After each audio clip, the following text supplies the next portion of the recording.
I went to Japan in the middle of a sports depression. I came back knowing exactly where I'm supposed to be. Kamusta mga kaibigan? Welcome to Josh Friends, where faith meets friendship and inspiration is always within reach.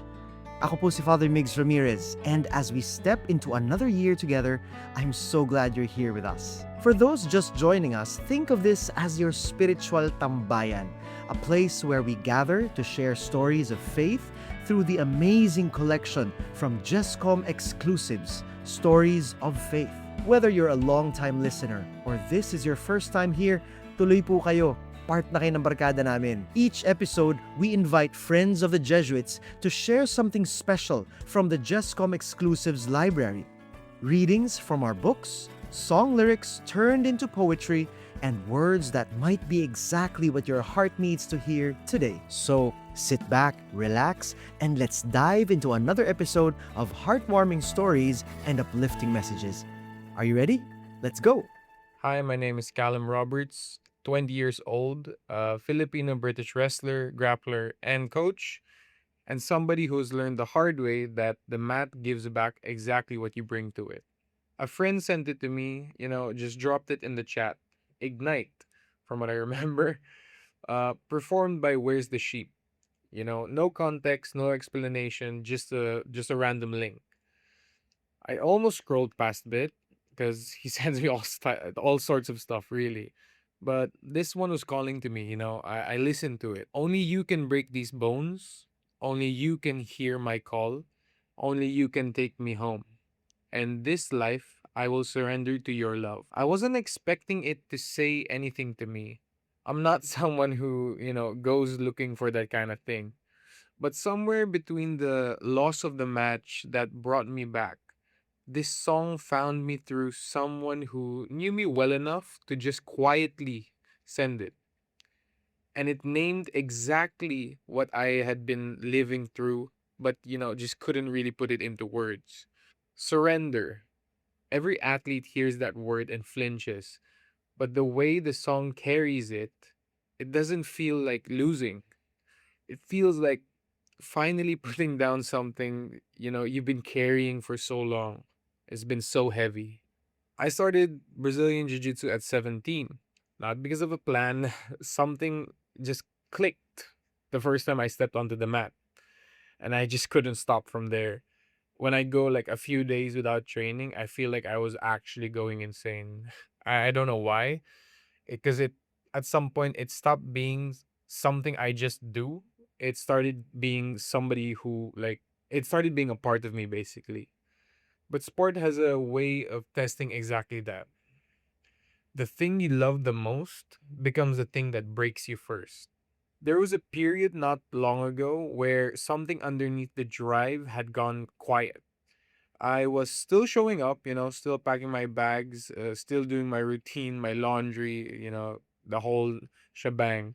But I wasn't fully present. I was just going through the motions of life.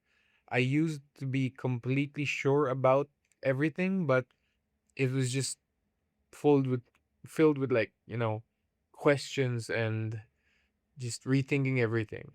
Then came a major international competition and I lost. I didn't even go home with a medal and that hit me really hard. Harder than I even expected it because even when I do lose in the past, it never, it hurts, but it never really hit me as hard as this one. Looking back though, that loss was one of the most important things that ever happened to me.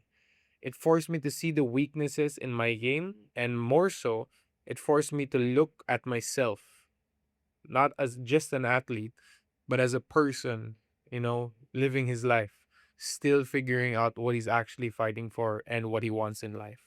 Take all my will, my memory, take all that I hold and I own. Take every breath and teach me to trust in you. That's the prayer of someone who has been broken and open enough to mean it. Ignatius was a soldier, someone who built his entire identity around physical strength and victory. Then a cannonball took him off the battlefield, and everything he thought was gone. He didn't know find his purpose in the winning. He found it in the breaking, in the losing, in the long, quiet recovery. The only thing left to do was to surrender. That's not a religious concept at first, it's a human one. Every athlete who has ever sat with a loss that didn't make sense knows exactly what that room feels like. A few months after the loss, I was at a super fight in Japan against a very formidable opponent. It had very high stakes and a lot was on the line.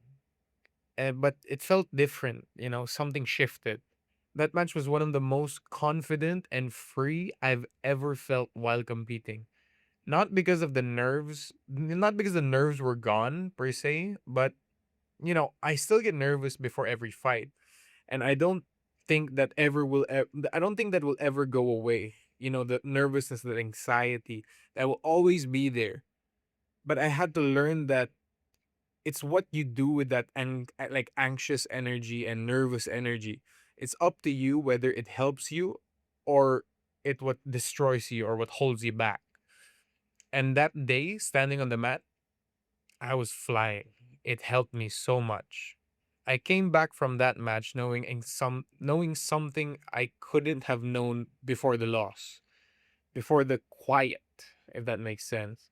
This is where I was supposed to be. Not because it's always easy, but because even in the hardest stretches, I couldn't imagine being anywhere else. Oh, I will set the world on fire. Yes, I will set it aflame, all for you, Jesus my Lord. Ignatius went from a wounded soldier in a castle bed to someone who set the world on fire.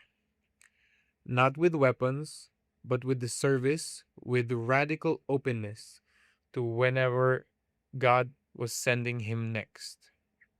The fire didn't come from having it all figured out, it came from surrendering the need to.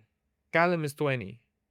He has already been through a sports depression, a loss that redefined him, and a match that brought him back to himself. He's just getting started.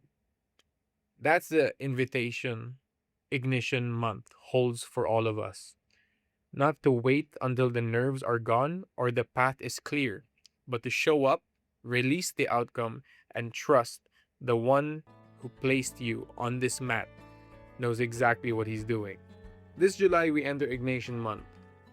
The whole month leading to the feast of St. Ignatius of Loyola on July 31, Ignite by Where's the Sheep is available on Spotify, Apple Music, and all major streaming platforms. Let it accompany you on your training, your commute, and your quiet moments. It's music that reminds you of what you're really fighting for. And as we enter this season, journey with us through the St. Ignatius of Loyola playlist on Spotify, a collection of music to carry you through this month of prayer and reflection. Find it and support the ministry at justcom.ph/Josh. The mat will humble you. The loss will find you. The quiet will come. But so will the moment when you remember exactly why you started. And when it does, that's where the fire begins. This Ignatian Month, let the music lead you back to what matters. Stream Ignite on all major DSPs and journey with us through the St. Ignatius of Loyola playlist on Spotify. Maraming salamat po mga kaibigan. I hope the words we shared resonated with you and gave you something beautiful to carry into your week. Remember, the full book, song, or resource we featured today, along with so many other inspiring materials, can be found at JustCom Exclusives Stories of Faith. And before we go, I want to remind you, in this journey of faith, hindi ka nag-iisa. We are all in this together, growing and discovering God's love in every conversation, every story, and every moment. Ito po si Father Migs Ramirez, and until we meet again, paalam at ingat mga kaibigan.